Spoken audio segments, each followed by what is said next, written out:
como espectador, eu tenho a sensação de que aqueles que por alguma razão não conseguiram assistir Alemão 1 vão conseguir embarcar em Alemão 2 quando ele for lançado sem tantos prejuízos. Eu me pergunto em relação a vocês como os realizadores dessa produção.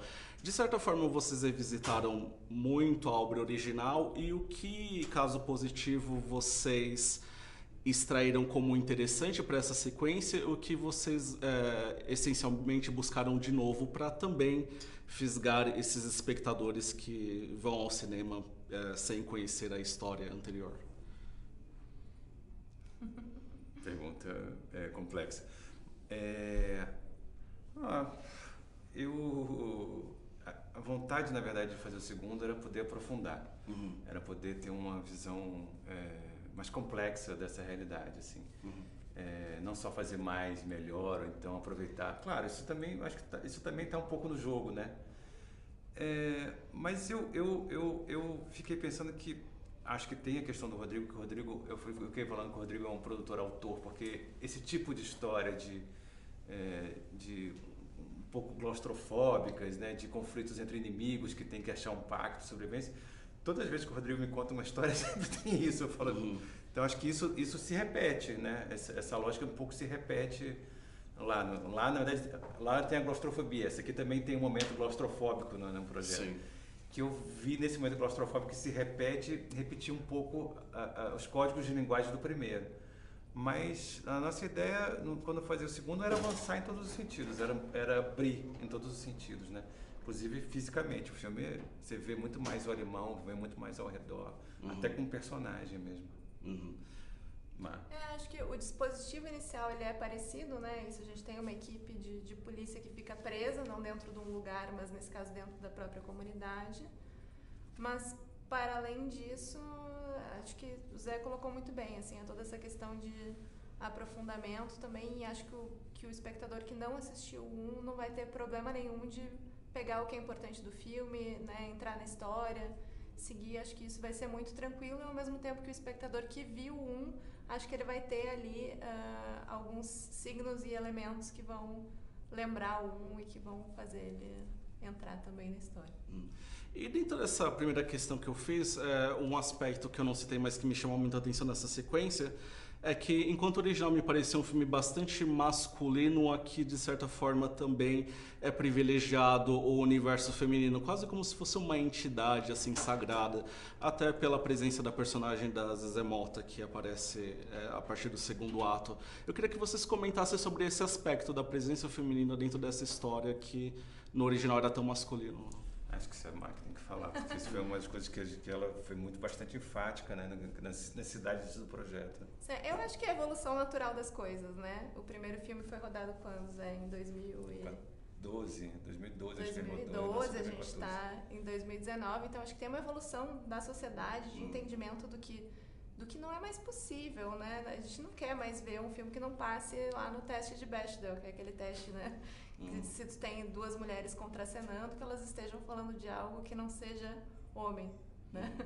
Que é uma coisa tão básica e que é uma coisa que a gente não vê, então a gente tentou fugir muito disso e, de fato, trazer essa realidade de mulheres poderosas e empoderadas, fazendo parte da sociedade, tentando construir alguma mudança, né? A gente sabe que mulheres são agentes propulsores de mudança, são as pessoas que mais estão ali no ativismo mesmo, querendo melhorar as coisas para todo mundo. Então acho que isso se colocou quase como um imperativo, assim. Acho que não era mais uma opção, era o que deveria ser feito. Sim. No processo, né, porque esse processo foi longo até você chegar no 2, mas eu faço um documentário sobre a Rita Weiner. Tô há anos fazendo um documentário, e ela foi dar uma oficina na Casa de Mulheres da Maré.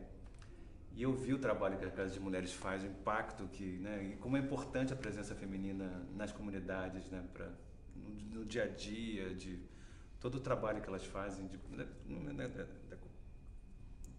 de argamassa daquele universo, né?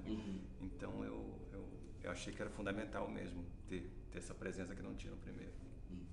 Eu quero direcionar uma questão a você, porque eu lembro que quando você promoveu Entre Idas e Vindas, Acho que foi na coletiva que eu te perguntei em relação a aquele momento da sua carreira com o anterior a ele. No sentido de que, se eu não me engano, você expressou que os seus filmes anteriores, como Meu Mundo em Perigo, o Gorila, A Concepção, de certa forma, eram filmes que serviam quase como uma terapia para você, no sentido de colocar para fora alguns tormentos internos.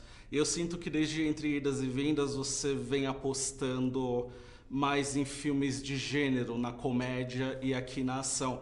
Você diria que um dos principais interesses quando você se envolveu com o Alemão original e agora com essa sequência é justamente continuar no investimento, de repente, no cinema de ação?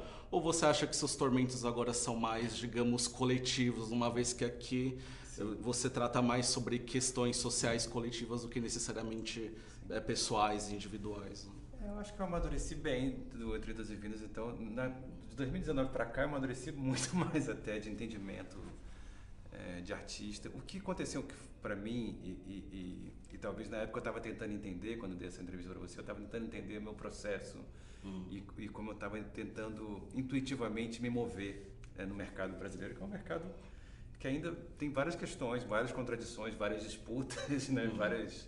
várias coisas também a amadurecer também. Mas eu tive uma década, louco, né? Porque a década de 2000, 2010 foi uma década de filmes muito pessoais e realmente eles eram muito catárticos, né? Eram processos muito catárticos também. E eu confesso que eu saí exausto no final, emocionalmente exausto.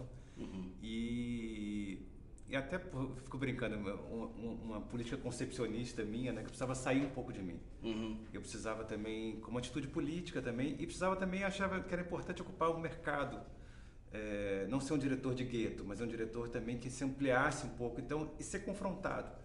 Então, começou intuitivamente, eu fiz só filmes de produtores. Até o Entre Idas e Vidas começou como um filme meu, mas todo o processo do negócio foi virando um filme muito dos produtores, muito do negócio. Sim. Mas eu achei bom como experiência, não como experiência de diretor, como experiência de política, né, de ocupar o mercado, de ter um entendimento, de sair um pouco de mim e de aprender. Mas o que é maluco é que acho que a grande questão não são as grandes questões. Eu acho que às vezes alguns filmes vão bater em grandes questões, como é o Alemão 2.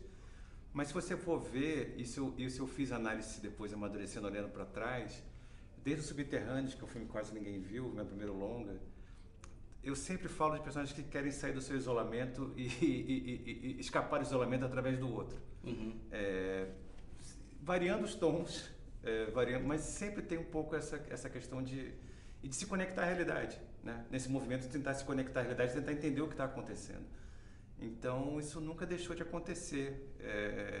Eu acho que intuitivamente eu fui largando os gêneros, intuitivamente eu não queria sofrer, intuitivamente eu também achava que era importante ter a presença de não ser um diretor fechado num lugar só, não ser rotulado num lugar só.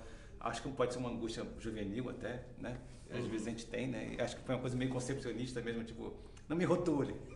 Deixa eu viver várias vidas aqui, experimentar várias vidas. Porque eu acho que um mercado mais maduro isso é normal. Você tem um diretor que faz um filme super independente, depois faz os Eternals. Então, você tem isso. Mas gozado que esse movimento nunca deixou de ter essa busca interna, que às vezes se conecta com grandes temas, às vezes não se conecta com grandes temas.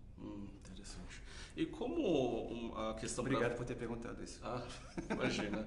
E para fechar a nossa conversa, eu quero saber sobre as expectativas comerciais em relação ao Alemão 2.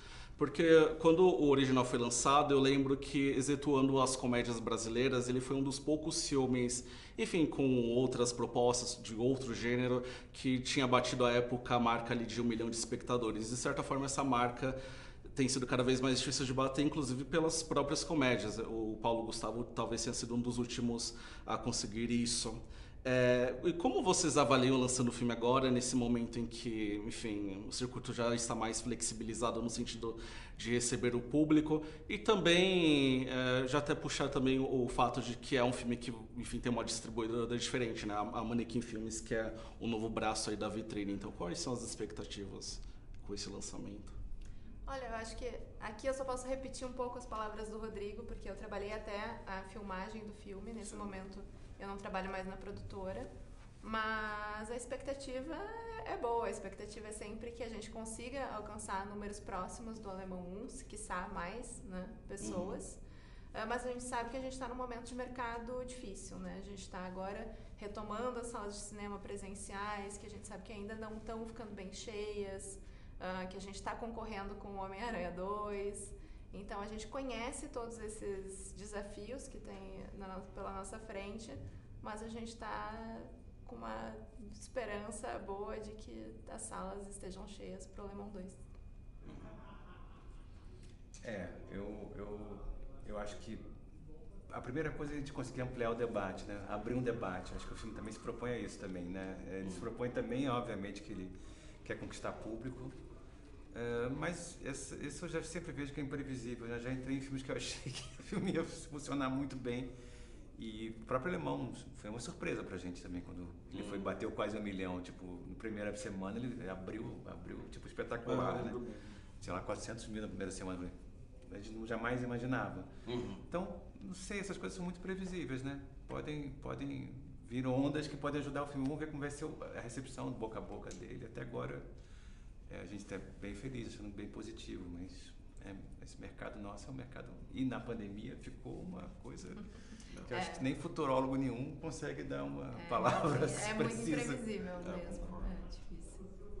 Carlos, muito obrigado pela entrevista, foi um prazer e sucesso com você. Obrigado, muito obrigado. Obrigado.